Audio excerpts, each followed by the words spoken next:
Party అధికారంలోకి వచ్చిన తర్వాత మరి వాళ్ళకి అనుకోకుండా తగిలిందో ముందే అనుమానం ఉందో మొత్తానికైతే అది ఇప్పుడు ఎక్కడ దాకా వచ్చింది.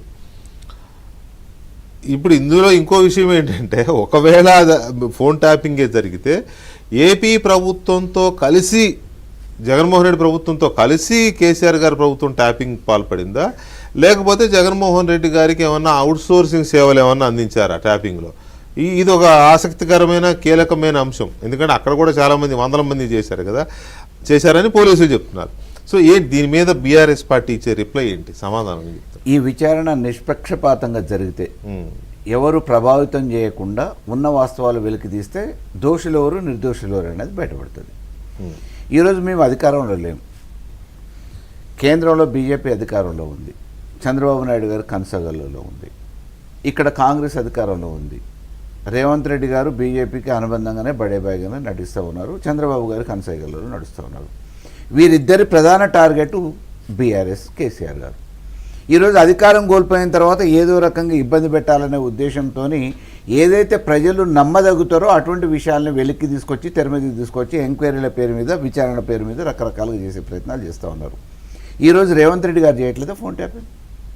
ఆయన కుర్చీ ఎప్పుడు లాగేస్తారో, ఢిల్లీ అధిష్టానం ఎప్పుడు బయట పెట్టుద్దో అనే ఉద్దేశంతో ఆల్రెడీ మోడీ గారితో సత్సంబంధాలు నెలకొల్పుకుంటూ మీ స్కూల్లో చదువుకున్నా అని చెప్పి చెప్తా ఉన్నాడు. ఆయన కుర్చీ ఎప్పుడు గుంజేస్తారో అని చెప్పేసి, గుంజెట్టేందుకు ఎవరు సిద్ధంగా ఉన్నారో అని చెప్పేసి ఫోన్లు ట్యాపింగ్ వాళ్ళ సహచర మంత్రుల మీద వాళ్ళ పార్టీ వాళ్ళ మీదనే పెట్టుకుంటున్నాడు.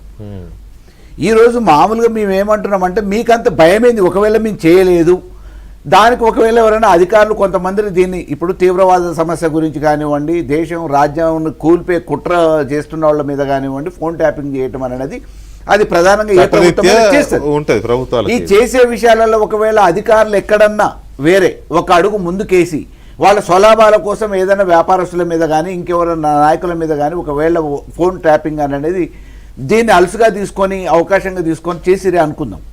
ఒకవేళ చేస్తే వాళ్ళు ఒక నాయకులు అయ్యుండి, ప్రజాప్రతినిధులు అయ్యుండి, దేశానికి అత్యున్నత సేవలు అందించే వాళ్ళు అయ్యుండి భయపడాల్సినంత అవసరం ఏమున్నది? మా ఫోన్ ట్యాపింగ్ అయింది, మా ఫోన్ ట్యాపింగ్ అయింది, మీరు రాసే ఒప్పందాలు ఏంది, మీరు రాసే ఈ దేశానికి నష్టం చేసేటివి ఉన్నాయా? తీవ్రవాదులతో మీకు సమస్యలు ఉన్నాయా? లేకపోతే తీవ్రవాదులతో సత్సంబంధాలు ఉన్నాయా? ఈ దేశానికి నష్టం చేసేటట్టు చేస్తున్నారా? లేకపోతే ఏమన్నా మీరు చీకటి సామ్రాజ్యాన్ని నడుపుతున్నారా? భయం ఎందుకు? That is not the correct answer.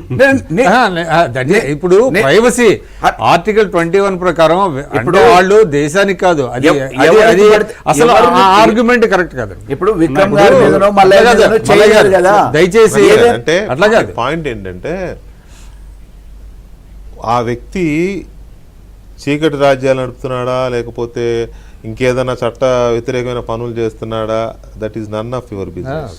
అంటే అది మీ దగ్గర వెంకటకృష్ణ అనే వ్యక్తి ఇతను యాంటీ సోషల్ ఎలిమెంట్ గా పనిచేస్తున్నాడు, దేశానికి వ్యతిరేకంగా అనుమానం వచ్చినప్పుడు, ఆ కదలికలు ఉన్నప్పుడు ఆ కదలికల్ని కనిపెట్టడానికి ఆ కదలిక మీ దగ్గర దానికి సంబంధించి కనీసం మినిమం ఏదైనా ఆధారాలు ఉంటే అది ఆ రివ్యూ కమిటీకి ఇచ్చి మీరు చేయొచ్చు. ఇప్పుడు ఈ అధికారులు ఇది ఎలా ఉందంటే, చేసిన ప్రవర్తన మీరు ఎందుకు భయపడుతున్నారు, చేస్తే తప్పేంటి అనడం అంటే ముఖ్యమంత్రి మీరు చేస్తారు,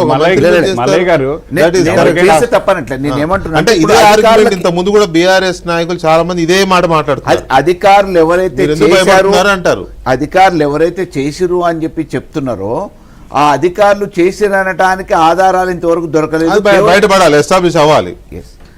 ఈ రోజు విచారణ పేరు మీద విచారణ చేస్తున్నోళ్ళు ఈ వాస్తవాలను ఇవాళ ఇది జరిగిందని చెప్పట్లే. ఇప్పుడు విచారణ చేసిన వాళ్ళు ఎవరైతే నిన్న ప్రభాకర్ రావు గారు పిలిచిరు, ఇవాళ మహేష్ కుమార్ గౌడ్ పోయినరు, చెప్పట్లేదు. అయితే కేవలం ఇది మొత్తం అంతా అయినాక ఛార్జ్ షీట్ రూపంలో బయట పెడతారు తప్ప నీకు నాకు కనపడిన వాళ్ళందరికీ చెప్పరు. దానికి సంబంధించి ఒకవేళ నిజంగా మేం పాల్పడి మా కనుసైగలలోనో లేకపోతే మా ఆదేశాల మేరకు మా ప్రమేయంతోనో అధికారులు ప్రవర్తించి చేసి ఉంటే, మా స్వలాభం కోసం చేసి ఉంటే డెఫినెట్ గా మేము బాధ్యత తీసుకుంటాం. అది డెఫినెట్ గా ప్రూవ్ అయిన తర్వాత మీరు బాధ్యత తీసుకోకపోయినా మీ బాధ్యత అప్పచెప్తారు.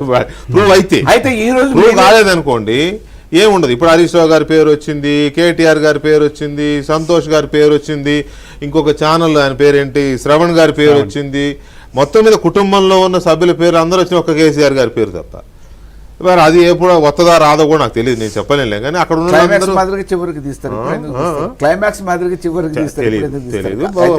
అయితే ఇక్కడ పాయింట్ ఏంటంటే జగన్మోహన్